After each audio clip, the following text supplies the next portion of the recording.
Hey everyone, John here, and welcome back to part 2 of our series on ways to help get our children to eat healthier.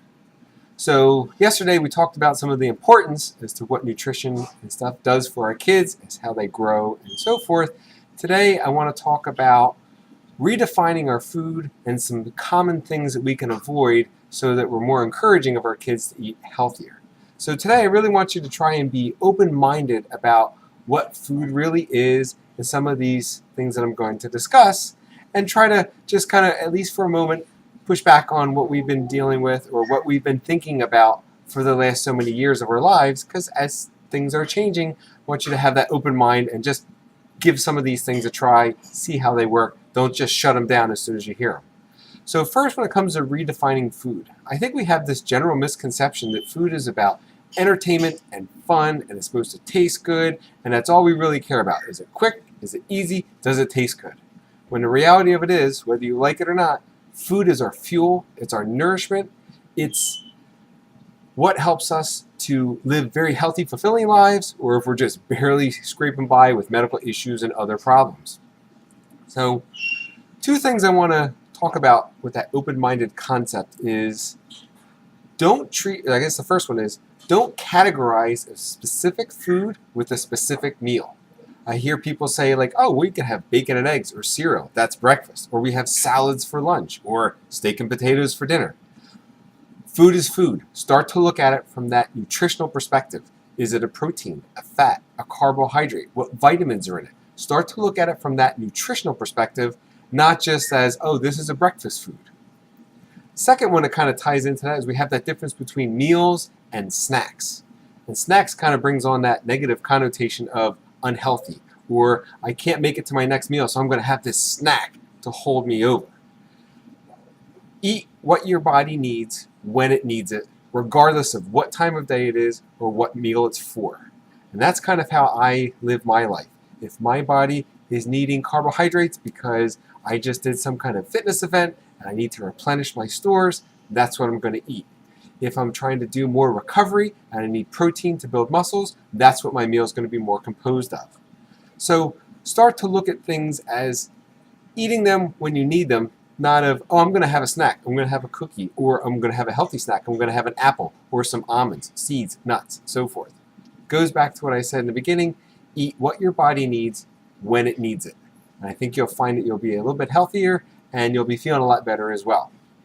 So next I want to talk about a couple things that we want to avoid when we're trying to get our kids to start eating better. And one of the first things I want to do is don't add restrictions.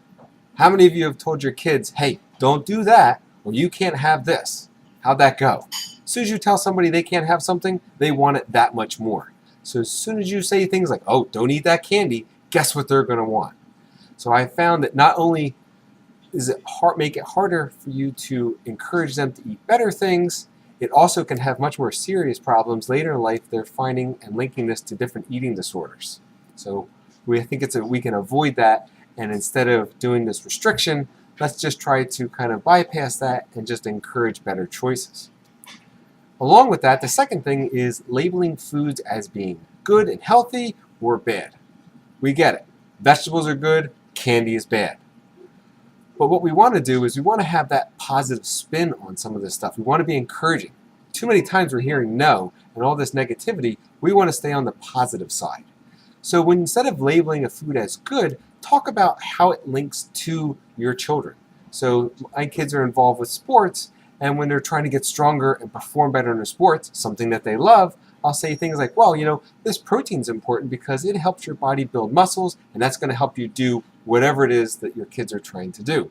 Or maybe you can say, hey, those vegetables, they have vitamins in it to help your body's immune system get stronger so that you can fight off catching a cold.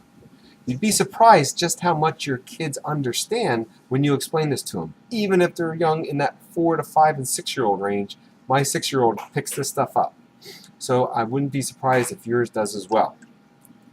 Next, this one's a tough one, and I'm probably going to get a lot of debate on this. Don't use food as a reward. I can't stress this enough. Goes back to the top. Food is fuel, nourishment. It is not a reward. Not only is this one linked to causing eating disorders later in life, but another thing it can cause you to do is you're just going to eat when you're not hungry. I finished all my dinner, now it's time for dessert. I'm full from dinner, but hey, they finished it, you can have ice cream. I don't think that's a good idea, and I don't encourage my kids to do that. Instead of rewards, it could be going out and playing, doing something active. See the positive spin? We're taking a reward and making it helpful. And finally, we'll conclude off with don't rush this plan. Depending on how deep the habits are rooted, changing foods out to a more healthy and nutritious diet plan takes time. I suggest taking one food at a time, either introducing a new healthier food or trying to replace a not so great choice with a better choice. Remember, better doesn't even need to be perfect. We're just trying to get one step up the ladder to those healthier, more nutritious choices. And I think that if you take your time with it and work one at a time, over months and years, you'll eventually improve them to that much cleaner and healthier diet, giving your children the nutrition they need to grow healthy and strong. Just as a quick example, it took me years to fix my diet from where it was 3 or 4 years ago to where it is now. 5 years ago, I ate hardly any vegetables. Now they compose of probably 70 to 80% of what I eat during the day. It's very important to me, but it took time. I took one thing out at a time, and sometimes what it replaced with wasn't even that good, but it was better.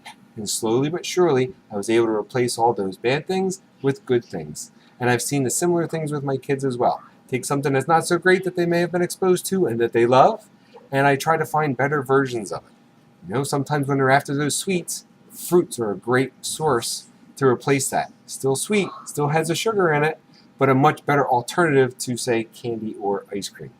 Now, I'm not saying you can't have a treat once in a while, and we'll talk about that tomorrow as we go through some of the things or some of the ways that you can help encourage from that positive thing, those positive actions you can do to encourage healthier nutrition. So thanks again for watching. My name is John, and I'd love to hear back. Feel free to start the debate, comment below, and don't forget, if you like it, subscribe.